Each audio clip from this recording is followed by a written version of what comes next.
दोस्तों नमस्कार।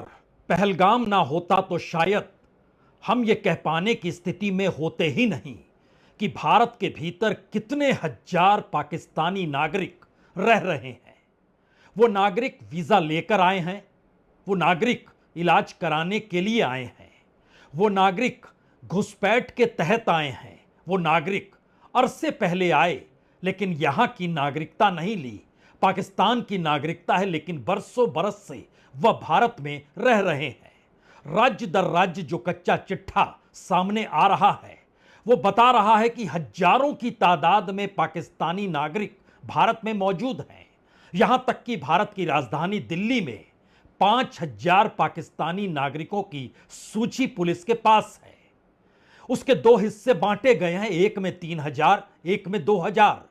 एक जिन्होंने लंबे वक्त का वीजा लिया और वो मौजूद हैं, और एक वह जो कई अलग अलग कारणों से यहां पर आए लेकिन यहीं पर हैं, यानी उनको बाहर निकाला जा रहा है। और कमोवेश यही स्थिति इस देश के तमाम राज्यों में है। यह भी पहलगाम से पहले किसी को पता नहीं था कि दरअसल जम्मू कश्मीर के भीतर या खास तौर पर घाटी में यानी कश्मीर में बड़ी तादाद में आतंकवादी संगठन अभी भी मौजूद हैं। उनसे जुड़े हुए आतंकवादियों की मौजूदगी घाटी में है।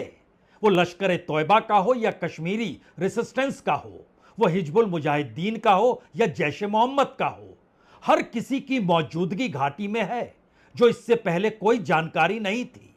यानी एक झटके में पहलगाम में जो आतंकवादी कार्रवाई हुई, उसके बाद जब खुले तौर पर पूरे देश में आक्रोश पनप पड़ा और यह सवाल विपक्ष की राजनीति से लेकर देश के आम जनों की जुबान पर खुलकर आ गया कि अगर पाकिस्तान के खिलाफ कार्रवाई अब नहीं की गई तो फिर कब की जाएगी। क्योंकि इस देश के 1 दर्जन से ज्यादा राज्यों के नागरिक जो पर्यटन के लिहाज से पहलगाम पहुंचे थे, उनको मौत के घाट उतारा गया है, कोई भी कहेगा और कहा भी जा रहा है। और एक झटके में प्रधानमंत्री जब सऊदी से लौटे तो 5 बड़े निर्णय जो लिए गए, उसमें सीधे तौर पर पाकिस्तान के राजनयिक हो या पाकिस्तान को पानी देने का सवाल हो या फिर वीजा रद्द करने का जिक्र हो, या इस तरीके से जो भी कदम उठाए गए वो सीधे तौर पर पाकिस्तान के खिलाफ उठाए गए। लेकिन उसके बाद की परिस्थितियां बहुत साफ तौर पर बतलाती है कि इस देश के भीतर आतंकवादी, इस देश के भीतर पाकिस्तान के नागरिकों और इस देश के भीतर कोई भी पाकिस्तान से सूचना आदान प्रदान कर रहा है तो उसको लेकर तमाम इंटेलिजेंस सक्रिय हो गया। लेकिन बड़ा सवाल तो यह है कि सीधे तौर पर प्रधानमंत्री ने नाम पाकिस्तान का अभी तक लिया नहीं है। घटना के बाद उन्होंने पहली रैली बिहार में की और बिहार में बड़े जोशो खरोश के साथ उन्होंने इस बात का एहसास कराया भी कि आतंकवाद को दफन कर दिया जाएगा, उनके लिए कोई जमीन बचेगी नहीं, और वो अपनी आखिरी सांसें गिन रहा है। लेकिन उस आतंकवाद के आका यानी पाकिस्तान को लेकर एक भी शब्द नहीं कहा गया। और बात तब से निकलकर आज जब घटना के 120 घंटे बीत चुके हैं तो मन की बात प्रधानमंत्री ने जब कही तो उसमें भी न्याय दिलाने का जिक्र, न्याय जरूर मिलेगा इसका भी जिक्र, आतंकवादियों के खिलाफ कार्रवाई होगी इसका भी जिक्र, आतंकवादी के आकाओं को भी बख्शा नहीं जाएगा इसका भी जिक्र। लेकिन जिक्र कहीं पाकिस्तान का नहीं। और जब पाकिस्तान का जिक्र नहीं तो एक झटके में कई सवाल उठ सकते हैं। यह सवाल पाकिस्तान को लेकर, पाकिस्तान के तौर तरीकों को लेकर, और शायद अतीत में भी पाकिस्तान ने जो भी कार्रवाई युद्ध के तौर पर भारत के साथ की, और उस दौर के भारत के प्रधानमंत्री सबको याद कर लीजिए और फिर एक क्षण के लिए सोचिए। जब पाकिस्तान और पूर्वी पाकिस्तान के भीतर जब हड़कंप मची हुई थी और वहां पर पाकिस्तान की सत्ता का विरोध करते हुए मुक्ति वाहिनी बनाई गई, मुजीबुर रहमान को गिरफ्तार कर लिया गया मार्च के महीने में 1971 में, और जितनी बड़ी तादाद में उस वक्त पूर्वी पाकिस्तान जो अभी का बांग्लादेश है, वहां पर जिस तरीके से बंगला मुस्लिमों के खिलाफ जो कार्रवाई हो रही थी और उसमें बड़ी तादाद में भारत में लगातार शरणार्थी की तर्ज पर लाखों पूर्वी पाकिस्तान के बंगाली मुस्लिम्स भारत में आ रहे थे, तब इंदिरा गांधी ने अंतर्राष्ट्रीय मंच से और अंतर्राष्ट्रीय समुदाय को संबोधित करते हुए कहा था कि आपको समझना होगा क्या हो रहा है। ऐसा कत्लेआम और ऐसा मानवाधिकार हनन हम देख नहीं सकते, आप लोगों को कार्रवाई करनी चाहिए। किसी ने कार्रवाई नहीं की, किसी ने साथ नहीं दिया, और तब जनरल मानेकशॉ के साथ मिलकर इंदिरा गांधी ने प्लानिंग की कि किस तरीके से पूर्वी पाकिस्तान को आजाद करवाया जाए। और लगभग जो 13 दिनों तक का युद्ध दिसंबर के महीने में चला, जो 16 दिसंबर 1971 को बांग्लादेश मानचित्र पर एक नए देश के तौर पर उभरा, उसको उभरने से पहले भारत का विरोध करने की दिशा में दुनिया के वो तमाम देश थे जो आज की तारीख में प्रधानमंत्री मोदी से कह रहे हैं कि आपके साथ हम खड़े हैं, क्योंकि भारत के ऊपर आतंकवादी हमला हुआ है। और आज मन की बात में प्रधानमंत्री मोदी ने इस बात का भी जिक्र किया कि दुनिया भर से उन्हें तमाम देशों से फोन आ रहे हैं, मैसेज आ रहे हैं और कह रहे हैं, यानी भारत पर जो आतंकवादी हमला हुआ उसमें समूची दुनिया भारत के साथ खड़ी है। 1971 में भारत के साथ कोई नहीं खड़ा था। उस वक्त इंदिरा गांधी अपने बूते अपने तर्ज पर आगे बढ़ी और यहां तक कि अमेरिका तो खुल्लम खुल्ला विरोध कर रहा था। और उसने तो इस पूरे हमले को लेकर जो भारत ने पूरी व्यूहरचना बचाई और उसको बनाने को रोकने के लिए 7वां बेड़ा अमेरिका का चल भी पड़ा, लेकिन इंदिरा गांधी ने किसी की फिक्र नहीं की, क्योंकि एक बार वह गुहार अंतर्राष्ट्रीय मंच पर लगा चुकी थी। हमें लगता है कि आज शुरुआत में ही प्रधानमंत्री मोदी ने जिस बातों का जिक्र किया, पाकिस्तान का नाम नहीं लिया, लेकिन अंतर्राष्ट्रीय समुदाय भारत के साथ खड़ा है। मेरे प्यारे देशवासियों, नमस्कार। आज जब मैं आपसे मन की बात कर रहा हूं तो मन में गहरी पीड़ा है। 22 अप्रैल को पहलगाम में हुई आतंकी वारदात ने देश के हर नागरिक को दुख पहुंचाया है। आज दुनिया देख रही है, इस आतंकी हमले के बाद पूरा देश एक स्वर में बोल रहा है। साथियों, भारत के हम लोगों में जो आक्रोश है, वो आक्रोश पूरी दुनिया में है। इस आतंकी हमले के बाद लगातार दुनिया भर से संवेदनाएं आ रही हैं। मुझे भी ग्लोबल लीडर्स ने फोन किए हैं, पत्र लिखे हैं, संदेश भेजे हैं। इस जघन्य तरीके से किए गए आतंकी हमले की सबने कठोर निंदा की है। उन्होंने मृतकों के परिवारजनों के प्रति संवेदनाएं प्रकट की है। पूरा विश्व आतंकवाद के खिलाफ हमारी लड़ाई में 140 करोड़ भारतीयों के साथ खड़ा है। तो तमाम ग्लोबल लीडरान हो या दुनिया के अलग अलग देश हो, सभी ने भारत से कहा और खुद प्रधानमंत्री कह रहे हैं कि 140 करोड़ लोगों के साथ इस वक्त ग्लोबल लीडर भी जुड़े हुए हैं। यानी आतंकवाद किसी को बर्दाश्त नहीं है। और एक सच, कम से कम जम्मू कश्मीर के भीतर आतंकवादी घटनाओं की अतीत की फहरिस्त निकाल कर देख लीजिए, या मौजूदा वक्त में पाकिस्तान के भीतर जो हो रहा है और जो हलचल पाकिस्तान के भीतर दिखाई दे रही है, उसको अगर सुन लीजिए तो कोई भी कहेगा यह संभव ही नहीं है कि आतंकवादियों के पीछे पाकिस्तान की स्टेट पॉलिसी ना हो, पाकिस्तान की मौजूदा सत्ता सरकार सेना ना हो, कोई नहीं कहेगा। तब अगला सवाल यह होगा, तो प्रधानमंत्री ने अभी तक पाकिस्तान शब्द तक का जिक्र क्यों नहीं किया? समूचा विपक्ष सरकार के हर फैसले के साथ खड़ा है और अब तो विपक्ष की तरफ से बार बार कहा जा रहा है, हमला तो कीजिए, अटैक तो कीजिए, पाकिस्तान ऑक्युपाइड कश्मीर पर कीजिए। कल इस बात का जिक्र तेलंगाना के मुख्यमंत्री कर रहे थे, आज इस बात का जिक्र बंगाल के टीएमसी के नेता कर रहे हैं, अभिषेक बनर्जी ने भी कहा।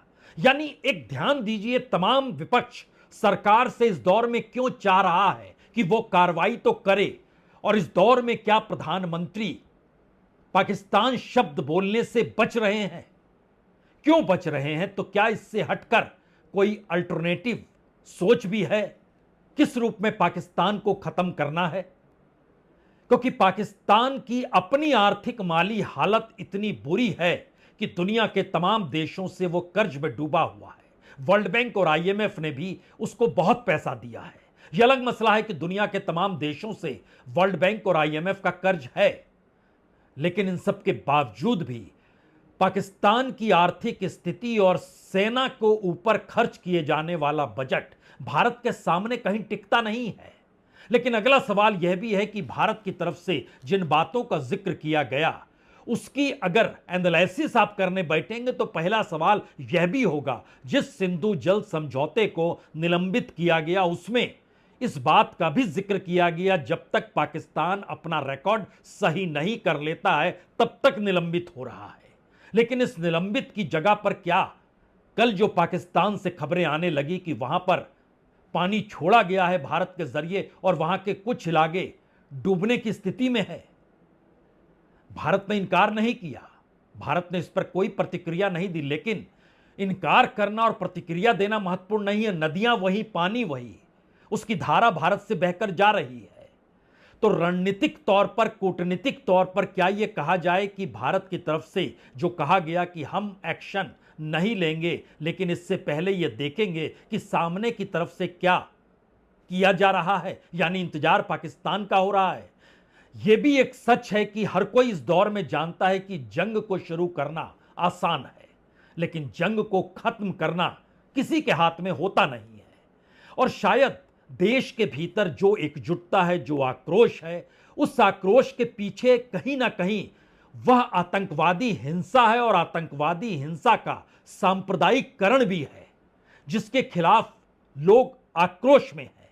इस दौर में हर कोई इस बात को लेकर नजर टिकाए हुए है, सेना क्या कर रही है, सैन्य अभ्यास कहां पर चल रहा है, सेना अध्यक्ष किनसे मुलाकात कर रहे हैं। सीडीएस आज दिल्ली में रक्षा मंत्री से मिले, अच्छा सेना अध्यक्ष क्या वाकई नॉर्थ ब्लॉक आए थे? ये तमाम बातें अपनी जगहों पर चल रही है और इसको लेकर मीडिया किन्हीं बातों का जिक्र सिस्टमेटिक तरीके से सेना को लेकर आवाजाही ना करे, इसका जिक्र भी किया गया। लेकिन इन सब के बीच आज ही नेवी ने सोशल मीडिया पर अपना ही वीडियो डाल दिया और भारतीय नौसेना का कहना है हम युद्धाभ्यास कर रहे हैं और उनका बकायदा उन्होंने लिखा भी, कहीं भी कभी भी और किसी भी तरह देश के हितों की रक्षा के लिए भारतीय नौसेना तैयार है।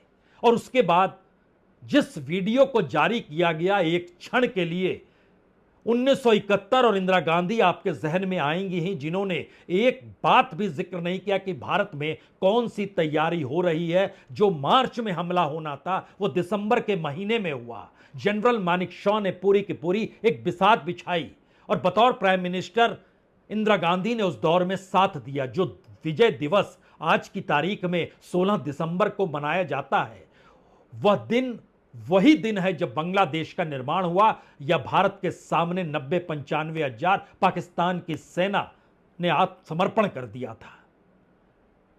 किसी भी सेना के किसी भी विंग ने, अगर आप ध्यान दीजिएगा, मार्च से लेकर दिसंबर तक कुछ भी लीक नहीं किया। लेकिन इस दौर में हमें लगता है यह तस्वीर देखनी चाहिए। यह मीडिया के लिए ही प्रस्तुत किया भारतीय नौसेना की तरफ से, बताया गया कि देखिए हम इस तरीके से युद्धाभ्यास कर रहे हैं। और जिस सोशल मीडिया में डाला गया वो दुनिया भर में नजर आता है, ऐसा नहीं है कि वो सिर्फ भारत में नजर आएगा।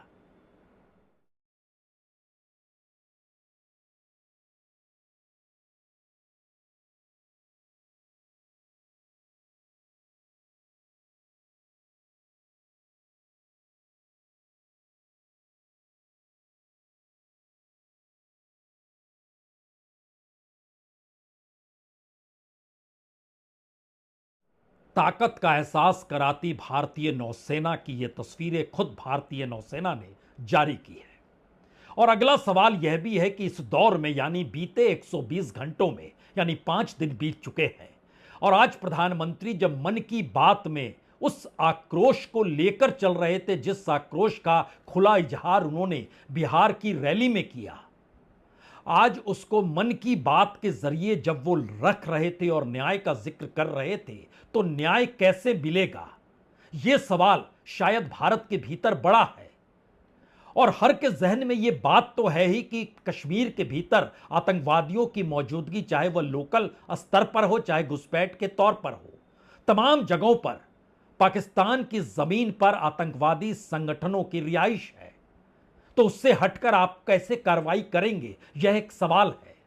और इस सवाल का जवाब दे पाने की स्थिति में कोई नहीं है, क्योंकि आज की तारीख में तकरीबन 10 घर जो आतंकवादियों के थे या आतंकवादियों के हैं कश्मीर के भीतर, उनको अलग अलग जिलों में जो मौजूद है, वो किसी भी इलाके में हो सकता है, वो कश्मीर के भीतर होगा, वो सोपोर में होगा, वो अनंतनाग में होगा। 10 घरों को ब्लास्ट से उड़ाया गया सेना के जरिए। 14 टेररिस्टों की जो लोकल टेररिस्ट सक्रिय हैं, अलग अलग आतंकवादी संगठनों में उनकी तस्वीरों को जारी किया गया। एक क्षण के लिए देख लीजिए दोनों तस्वीरें।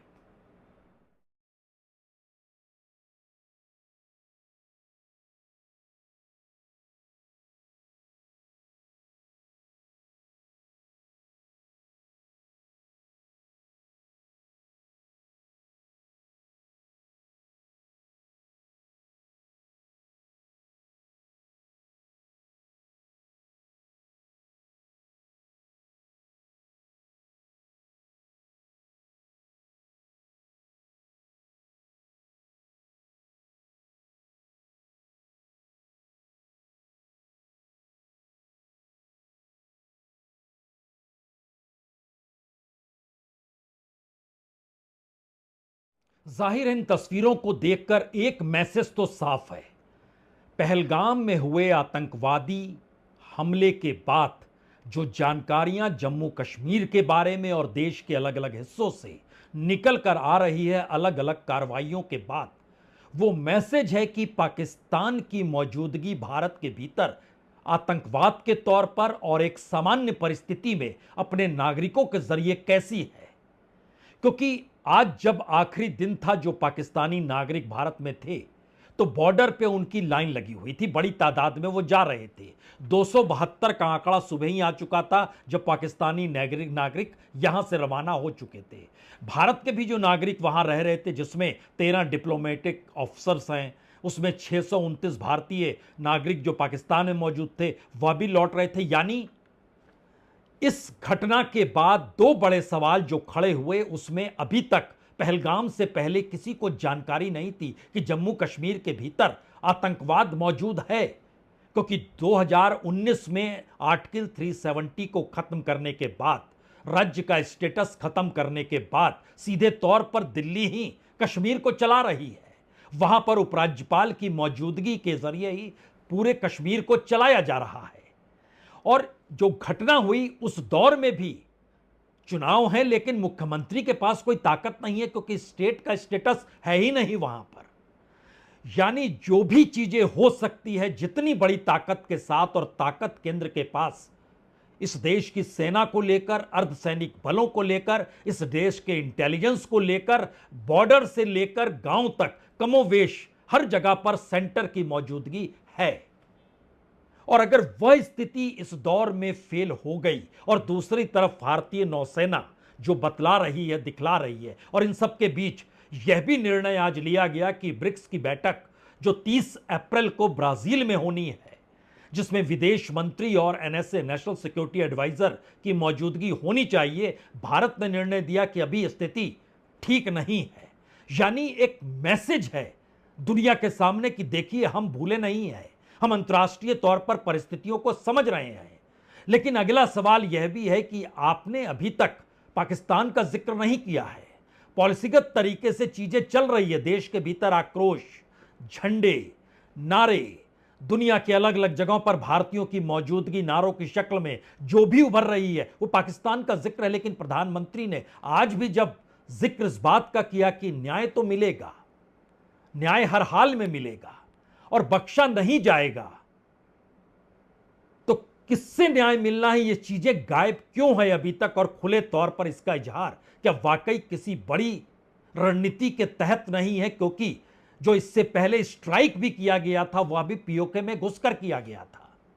और इससे पहले की तमाम परिस्थिति नहीं, बल्कि आज से नहीं, बीते 40-45 सालों से देखिएगा तो आतंकवाद को लेकर पाकिस्तान को निशाने पर हर वक्त लिया गया, वो कोई भी सरकार हो, वो मनमोहन सिंह की सरकार हो या अटल बिहारी वाजपेयी की इससे पहले की सरकार हो, राजीव गांधी की ही सरकार क्यों ना, उस पूरे कालखंड को अगर आप देखिएगा तो पाकिस्तान का नाम खुलकर लिया गया। आज क्यों नहीं प्रधानमंत्री ने लिया? यह सवाल हो सकता है, किसी के जहन में भी हो, लेकिन फिर भी न्याय का जिक्र जिस तर्ज पे प्रधानमंत्री ने आज किया, वो दरअसल आपको बार बार बिहार की रैली में जिस तेवर और तलकी के साथ प्रधानमंत्री ने बताने की कोशिश की थी कि हम आतंकवाद को खत्म कर देंगे, ये दोनों परिस्थितियां एक सरीखी है। लेकिन सवाल है कि आप अभी तक क्यों नहीं बता पा रहे हैं? मुश्किल कहां पर है? मैं पीड़ित परिवारों को फिर भरोसा देता हूं, उन्हें न्याय मिलेगा, न्याय मिलकर रहेगा। इस हमले के दोषियों और साजिश रचने वालों को कठोरतम जवाब दिया जाएगा। प्रधानमंत्री कह रहे हैं पीड़ित परिवारों को न्याय मिलेगा, न्याय मिलकर रहेगा। कोई कहां इनकार करेगा कि प्रधानमंत्री ने कह दिया तो न्याय तो मिलेगा। लेकिन अगला सवाल यह भी है, क्या वाकई जो पीड़ित परिवार हैं उनके मन को जानने की कोशिश क्या किसी ने की कि वो क्या चाहते हैं? गुजरात की महिला कल कह रही थी कि वीआईपी जब ट्रैवल करते हैं तो गाड़ियों का काफिला रहता है, सुरक्षा का बंदोबस्त होता है, चारों तरफ से उनके सेनाओं की मौजूदगी होती है। लेकिन क्या हमारे टैक्स के पैसे से सब कुछ नहीं चलता है? शांतिबेन इस बात का जब जिक्र कर रही थी तो उनके सामने इस देश के वही मंत्री खड़े थे, सीआर पाटिल साहब, जिनके हिस्से में इस देश के पानी का हिस्सा आता है, यानी जल नीति जिनके दायरे में है सीआर पाटिल। जवाब कोई दे पाने की स्थिति में नहीं है कि इन पीड़ित परिवारों के मन में है क्या। और यह सवाल पठानकोट के दौर में भी खड़ा हुआ था, तब सैनिक मारे गए थे। पुलवामा में भी खड़ा हुआ था, तब सैनिक मारे गए थे। उसी सैनिकों की फहरिस्त में कम से कम 4 लोग तो ऐसे हैं जो सेना से किसी ना किसी रूप में जुड़े रहे और पहलगाम में उनकी हत्या कर दी गई। तो क्या उन्हें शहीद का दर्जा दिया जाएगा? यानी शहीद का दर्जा दिया जाता है तो उससे उस पीड़ित परिवार को कुछ राहत मिलती है, कुछ सम्मान मिलता है। क्या इस दिशा में इस देश के मन में क्या है, प्रधानमंत्री के मन में यह बात आई या नहीं आई? क्योंकि एक सैनिक जो नौसेना से जुड़े हुए थे, उनकी पत्नी कह रही है सैनिक का दर्जा तो दे दीजिए, कुछ सम्मान तो मिलेगा। और कैसे हम भूल जाएं, उन्होंने जो कुछ किया हर क्षण हमारे लिए किया, इस देश के लिए जिए। और ऐसे में हमको हमारी आंखों के सामने सबसे पहले जिन्हें मारा गया वो बता रही हैं, सुनिए उनकी बात। सरकार से सिर्फ यही डिमांड है, क्योंकि लोग ना, पुलवामा अटैक भी हुआ, 26/11 हुआ, लोग विक्टिम की फैमिली को भूल जाते हैं। लोग जाके पूछते नहीं है कि उनकी फैमिली क्या झेल रही है, क्या हो रहा है उनके साथ, वो सब भूल जाते हैं। और शुभम, हमारी फैमिली नहीं चाहती और मुझे लगता है कोई भी नहीं चाहता होगा कि शुभम को कोई भूले। इसलिए मैं सरकार से सिर्फ ये विनती करती हूँ कि शुभम को शहीद का दर्जा दे दें, उसको याद रखें, उसको, उसकी वजह से हम शायद जो भी वो हमें देंगे हम उसकी वजह से जी पाएंगे। उसको शहीद का दर्जा मिलेगा तो ये फैमिली सर उठा के कह पाएगी कि हम हिंदू बोल के गए हैं तो हमें उसका सरकार ने शहीद बोल के दर्जा दिया है। अब प्रधानमंत्री के मन में जो हो सो हो, लेकिन जो पीड़ित परिवार हैं उनके मन में जो है उसका जवाब देगा कौन?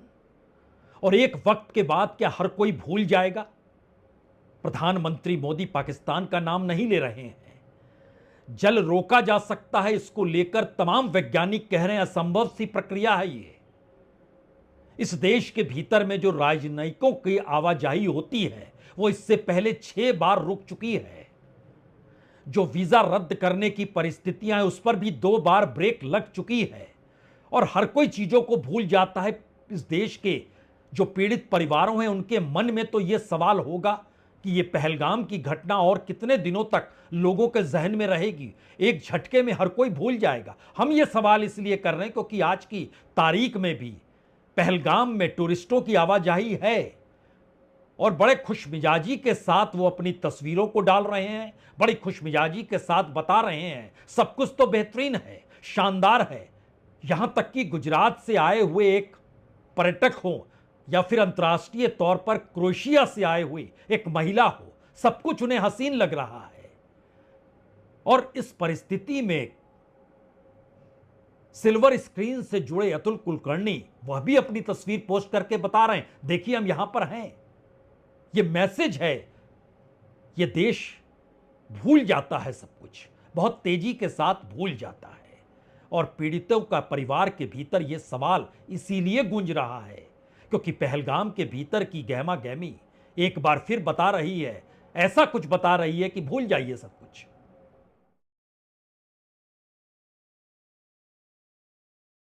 सूरत से आप पहलगाम में मौजूद हैं, कश्मीर घूम रहे हैं आप, कैसा लग रहा है कश्मीर में? कश्मीर तो बहुत अच्छा लग रहा है। अभी यहाँ पहलगाम में आए हुए हैं और हमको ये भी बहुत दुख है कि हमारे जो टूरिस्ट थे भाई, उनकी डेथ हो गई, उनका बहुत दुख है हमको।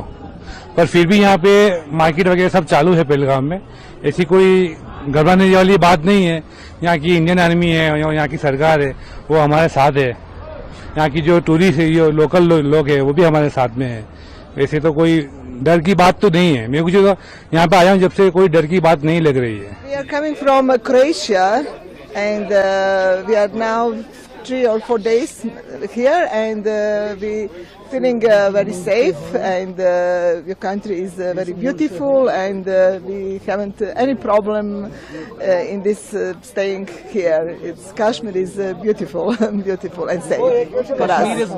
वाकई कश्मीर की वादियां बड़ी हसीन हैं। पहलगाम पहुंचे पर्यटक खुलकर ये बताने से सिर्फ 5 दिन बीते हैं घटना के, चूक नहीं रहे हैं। इस देश का संकट क्या सब कुछ भुला देने के लिए ही एक नए संकट को देखता है? क्योंकि हर किसी को पता है कि इस देश में आर्थिक माली हालत इस देश के लोगों की बद से बदतर है। वो चाहे रोजगार हो, चाहे कमाई हो, चाहे महंगाई हो, इन तमाम परिस्थितियों के बीच भी जिंदगी जीने के दौर में अलग अलग मुश्किल परेशानी हर के सामने है। लेकिन एक ऐसी घटना घटी जिसने इस देश और दुनिया के सामने शायद आतंकवाद को नए तरीके से रख डाला। ये तमाम परिस्थितियों के बीच सवाल बड़ा सीधा है, आखिर भारत की पॉलिसी टेररिज्म को लेकर पाकिस्तान को दायरे में लाती है या नहीं लाती है? एक के बाद एक घटनाएं होती है, उसमें न्याय क्या वाकई पीड़ितों के परिवारों को मिलता है या नहीं मिलता है? और जिसका जिक्र बार बार पाकिस्तान का नाम लेकर, पीओके का नाम लेकर इस देश में सियासत साधी जाती है, तो क्या उस सियासत को साधे रहना ही इस देश की राजनीति है या फिर राजनीतिक सत्ता ने अब निर्णय लिया है अब इस पे राजनीति नहीं होगी, समाधान होगा? तो क्या इसके लिए नाम ना लेना और नाम ना लेकर कार्रवाई करना? चलिए इंतजार इसी का करते हैं, शायद स्ट्रेटेजिक तरीके से कुछ और मथा जा रहा होगा। इंतजार कीजिए इस बात का, अभी तो सिर्फ 5 दिन बीते हैं। और मन की बात न्याय का संकेत खुले तौर पर दे रही है। और पीड़ितों के मन में क्या है, इस देश के मन में क्या है, क्या वो प्रधानमंत्री के मन में है या नहीं है, या उस स्क्रिप्ट को लिखने वाले लोगों के मन में कुछ और तो नहीं है? ये सवाल तो है। बहुत बहुत शुक्रिया, बहुत बहुत शुक्रिया।